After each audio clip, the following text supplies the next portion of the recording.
What if I told you the U.S. Navy's quiet patrol through the Pacific turned into one of the largest drug busts in American maritime history, worth nearly $2 billion?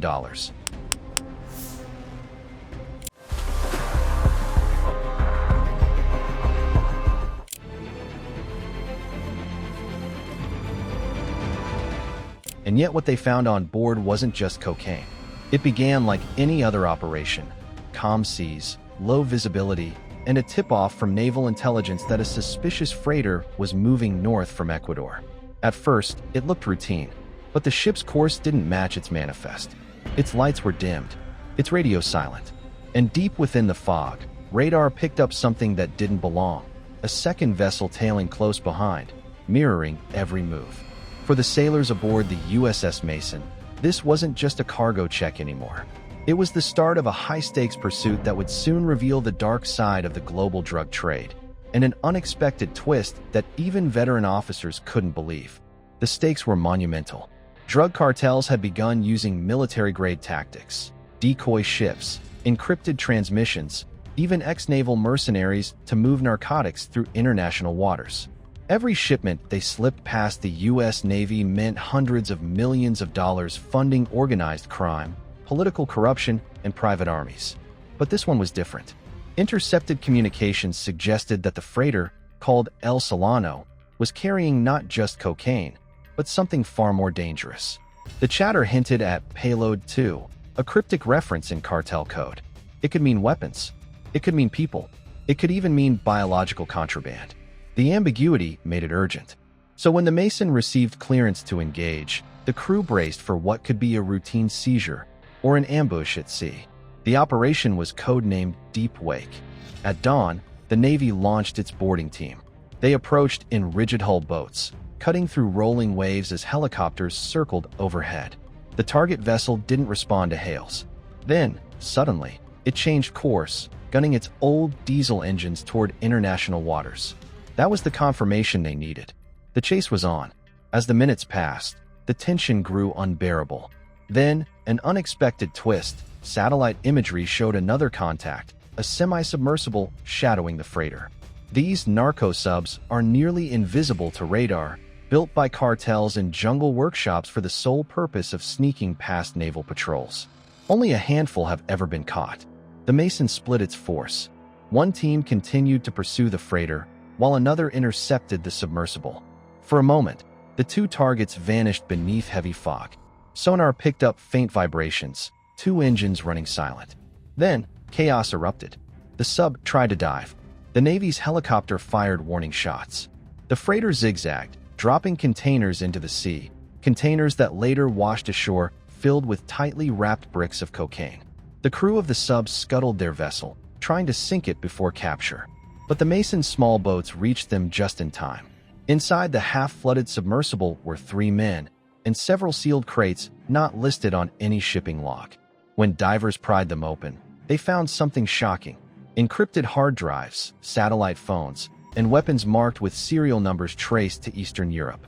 The $2 billion drug haul was staggering, but these hard drives told a much bigger story. As the investigation unfolded, the twist deepened. Intelligence analysts discovered that the sub's communications matched signals from a defense contractor's satellite network, one used by private shipping security firms. It suggested an unholy alliance. Cartels were paying for real-time naval traffic data, letting them slip through patrol routes with insider precision. That revelation rattled Washington. It wasn't just about drugs anymore. It was about infiltration. The entire operation turned from a bust into a counterintelligence nightmare. Back at sea, the captured crew were interrogated. One of them, a Colombian mechanic, confessed that they'd been hired not by a cartel boss, but by foreign investors promising triple pay. Their real job wasn't just to transport cocaine. It was to test the Navy's detection systems. The $2 billion shipment was bait, designed to see how fast the U.S. could respond. For days, the ship became a floating crime scene. Drone footage, sonar logs, and every inch of the captured vessels were analyzed. What they discovered was chilling: a hidden transmitter lodged inside the freighter's ballast tank, quietly feeding tracking data back to an unknown source thousands of miles away. The climax came when the encrypted drives were finally cracked open at a classified facility in Virginia.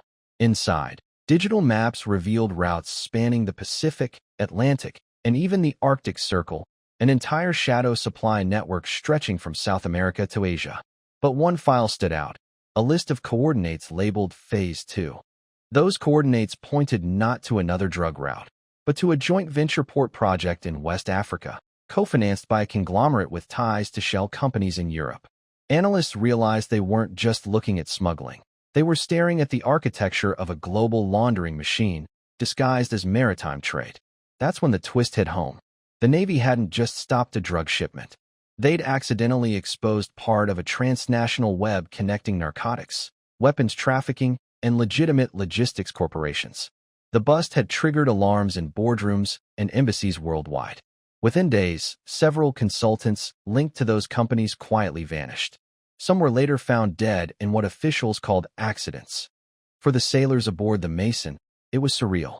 They'd trained to intercept criminals, not to uncover geopolitical conspiracies. What began as a chase on the ocean ended as a revelation about how deeply the lines between business, espionage, and crime had blurred. In the aftermath, the U.S. Navy's operation made global headlines, but not for the reasons most expected. Officially, it was recorded as a historic $2 billion seizure, with hundreds of kilos of cocaine, weapons, and encrypted electronics recovered. But unofficially, it became the starting point for an international investigation that remains classified to this day. New naval protocols were introduced, tracking data compartmentalized, crew communication systems overhauled, and civilian contractors screened more rigorously than ever before. Quietly, the Operation Deep Wake became a case study for how the modern drug war is no longer fought in jungles or streets, but in the shadows of digital trade networks and intelligence leaks. Still, questions remain. Who placed the transmitter? Who funded the submersible? And why risk $2 billion worth of contraband just to test American response times? No one has definitive answers. The only certainty is that the oceans are no longer just blue frontiers. They're battlefields of information, commerce, and control. As for the crew of the Mason, their mission ended, but the echoes of that night follow them still. Each time their ship cuts through the fog, they remember the silent freighter, the half-sunk sub, and the moment they realize the drug war isn't always about drugs at all. What do you think will happen next? When the next cargo ship sets sail, and somewhere beneath the waves, another transmitter begins to blink.